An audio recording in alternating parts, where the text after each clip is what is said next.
The Pythagoreans only had one secret only, and that was incommensurability. I carved this out of wood, yeah, and here's the incommensurable cut right here, but the only geometry, in my opinion also, is also a hardcore fact, to embody Pythagorean incommensurability is this. It's the 1, 1, phi triangle. Down here's the base, which is phi.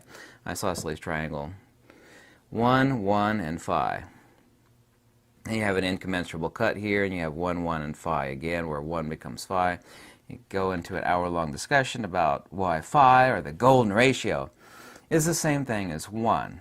It's the delineation or the manifestation of 1 in self-attribution. In other words, everything that people see beautiful in nature is the 1. It's also, too, the reason why the first two Fibonacci numbers in the sequence are 1 and 1, because it's principle and attribute, just as the two bases of the incommensurable triangle here are 1 and 1. Interestingly enough, and it's also, too, the same triangle I have tattooed here on the underside of my hand. I have an injury there in the back of my hand where I got hit by a tree branch, but it's the same geometry as water. Isn't that neat? Water is the antenna of life. All life is just dust without water. I think all of us realize that, right? That's certainly not a revelation, you know, in me stating that, but people don't actually consider what that means. Well, all life is dust without water. It's not life at all. It's just a pile of dust, right? Ashes to ashes, dust to dust, right?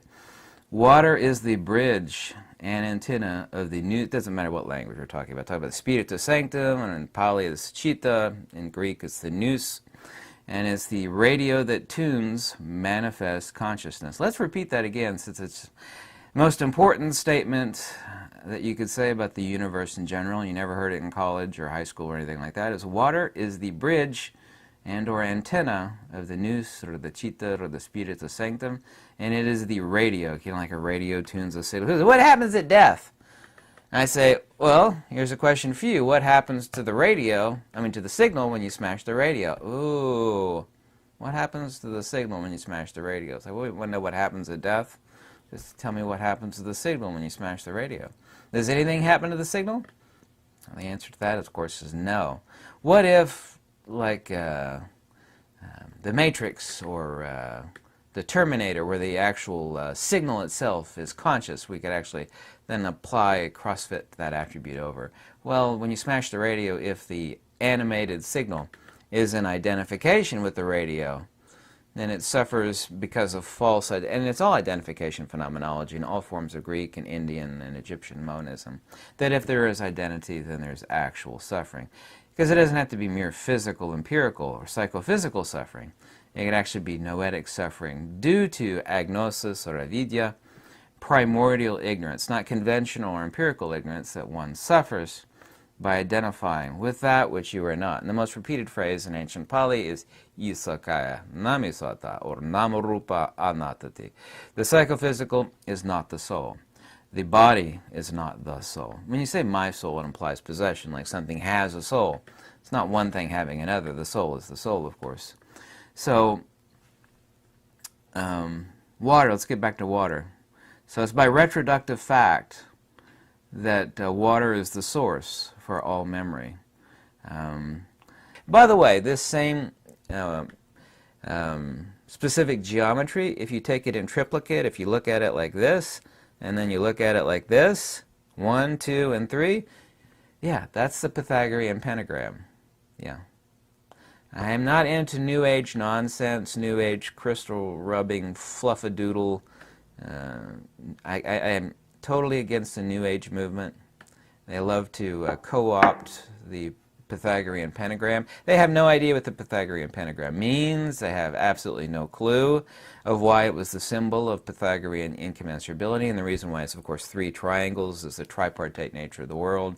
The Christians adopted that, and so did many other religions, you know, the Trinity, you know. Every little silly religion's got its own little silly Trinity, but the tripartite nature of the universe, the cosmos, dates well back to the Pythagoreans, and who knows before them. So that, you look at it like this, there's 1, there's 2, and there's 3. You end up with the Pythagorean pentagram. This is the geometry of water. This is the only geometry of Pythagorean incommensurability. The absolute only geometry. Geometry of water, like I said, once again so important, is the only true secret of the Pythagoreans. The geometry between the divine, up here, and the geometry between the mundane. The only bridge between mundane, between like, spirit and matter. Life, of course, is the consubstantiality, a word everybody should learn. Consubstantiality, I've used it a lot in a lot of videos. Life is the consubstantiality between matter and spirit. Yeah? Between the psychophysical and hyle, or the ancient Greek word hyle, matter, base matter. Yeah?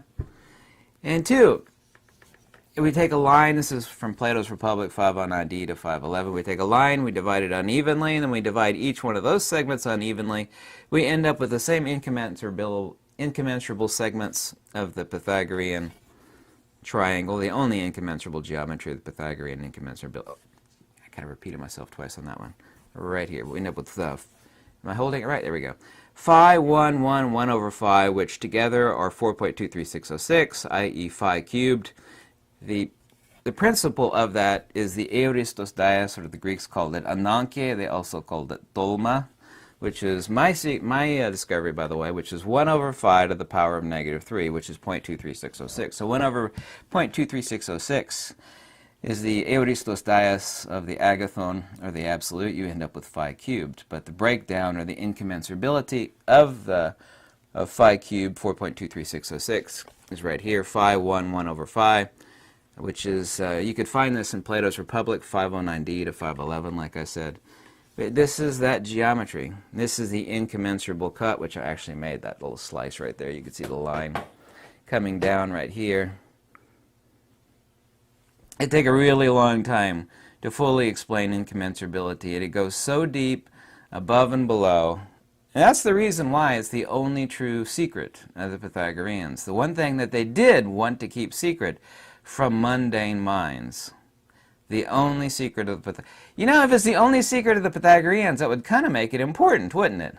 I don't know about you, but that would probably put it somewhere extremely high on the list.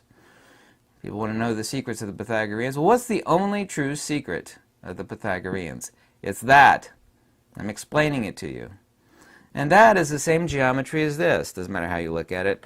Oxygen, hydrogen, hydrogen. This is the antenna of life. This is what makes life possible. The consubstantiality between matter and spirit. Water is the dipole. If you don't know what a dipole antenna is, look it up on a Google search, right? Dipole, D-I-P-O-L-E, right? Water is the dipole antenna of life. It's not my feeling or my opinion. It's a fact.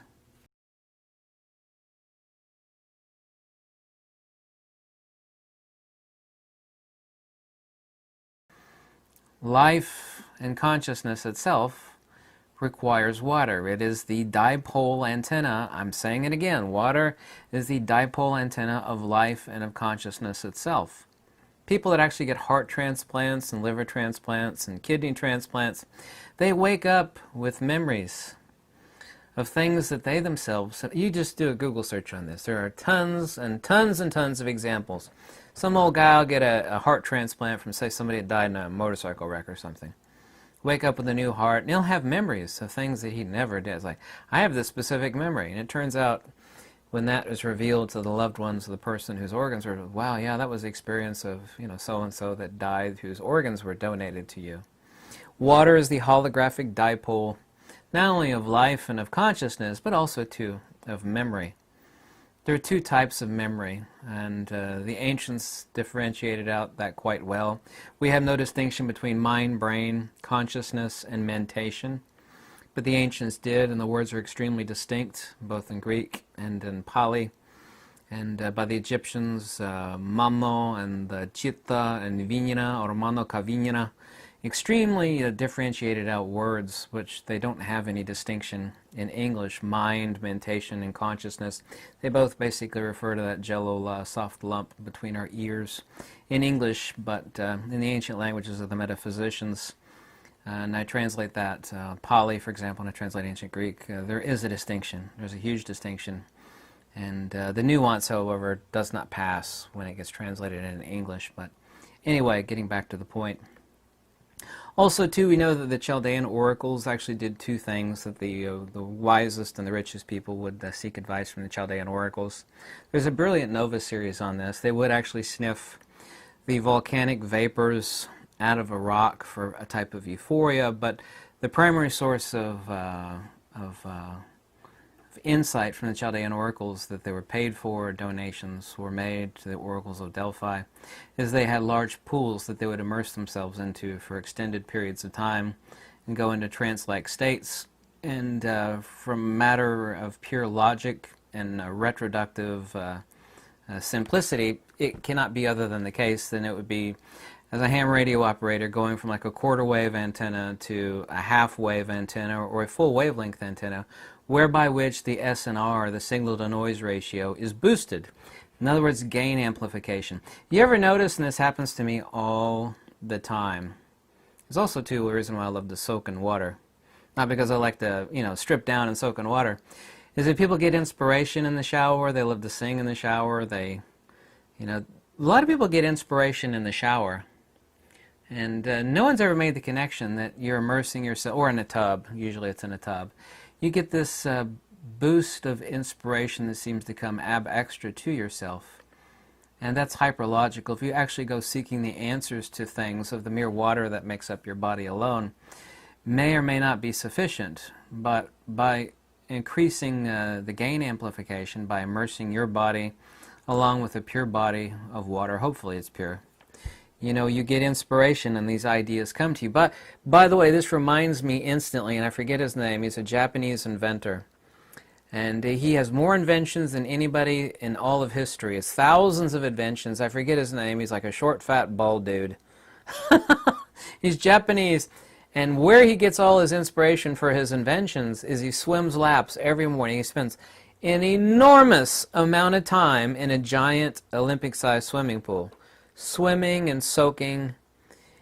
He's the most prolific inventor of all history, way more so than Tesla or anybody else. I forget his name, but he's an old Japanese dude. Maybe you can find who this person is, but I remember distinctly, but I can't remember the guy's name. But anyway, there's two types of water purification. And if you want me to make another video getting on to the detailed, elaborate metaphysics of water being the dipole antenna of life, that I actually have to go into incommensurability. By the way, incommensurability is, quote-unquote, the only secret, the deepest secret of the Pythagoreans. This is the actual geometry of incommensurability, the 108, 36, 36 degrees isosceles triangle, which is also, too, the geometry of water. And this is the, I don't know if you know what a dipole is. I've actually built a lot of antennas and soldered a lot of them together. Usually you find like a tall tree and you hoist it up and you actually have this inverted V, which is a dipole, and it actually is for broadcasting and transmitting and working on HF, high-frequency broadcast transmissions, and speaking with other people with their ham radio equipment. But water is the dipole, incommensurability, and geometry of life and of consciousness itself. Without which, all human beings are exactly like my late wife over there, about 20 feet behind the camera. Just a box of dust. So, water is the source of memory. Water is also, too, and you could look this up if you don't believe me. Someone tried to argue this. Well, it's not in DNA. It's like, yeah, water actually makes up the structure of DNA. It's actually the binding nature of DNA. There have been Japanese scientists that have done exploratory, and a lot of people have seen examples of this where they'll actually play rock, like death metal music, or they'll put they'll hold a jar of water or stick their hands in water and relive like the most horrible experiences of their life, and they'll just pour enormous amounts of hate while touching or having their hands in the water. And they'll feed that water to the plants, and they'll take the exact same water that they're playing classical music to. They'll think warm, loving thoughts to that exact same water, but separate. They'll feed it to an identical set of plants, and they grow radically different. Okay?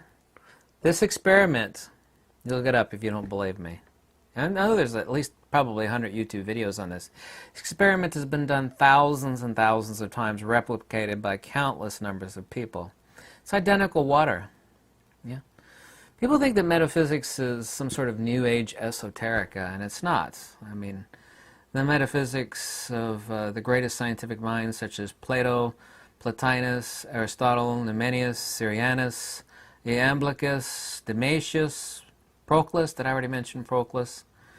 And others, is undeniable. These people are far more intelligent and infinitely more wise than you are. I'm not putting you down. Most people, when they even read the works of these people, they can't even make it through a page because their work is so dense, so hyper-intellectual. It's actually not intellectual, it's noetic. It is a different level of intelligence. It's not empirical knowledge. It is, or episteme. It is a type of noetic transcription.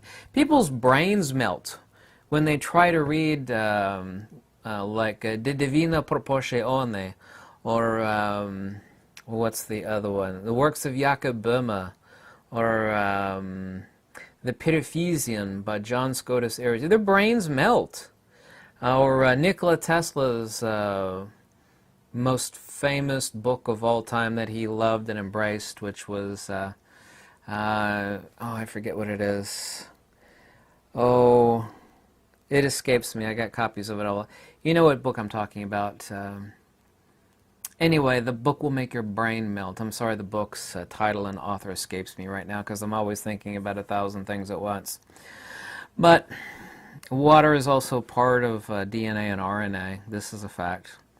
Frequency harmonics enacted upon, and this is the reason why we're all being bombarded by high band 5G, which is microwave. You all know what water does in a microwave, right?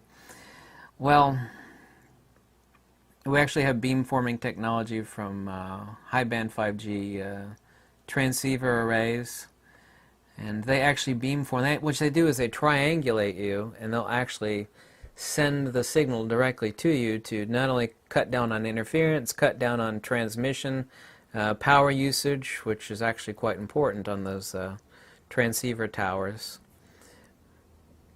But that also affects the water that makes up your consciousness. This is part of the reason why people feel so much better when they get out in the middle, like I do. I got a cabin out in the woods. It is the middle of nowhere. I got no cell phone reception out there, which is a good thing. Kind of. Kind of good thing, kind of a bad thing. You just feel like someone flipped the switch and, you know, woke you up from, like, I don't know, like you were drugged or something like that. They just flip the switch and, you know, things are lucid and clear, and, you know, you smell better and see better, and your senses are alive and you're thinking more clearly. There is a reason for that. So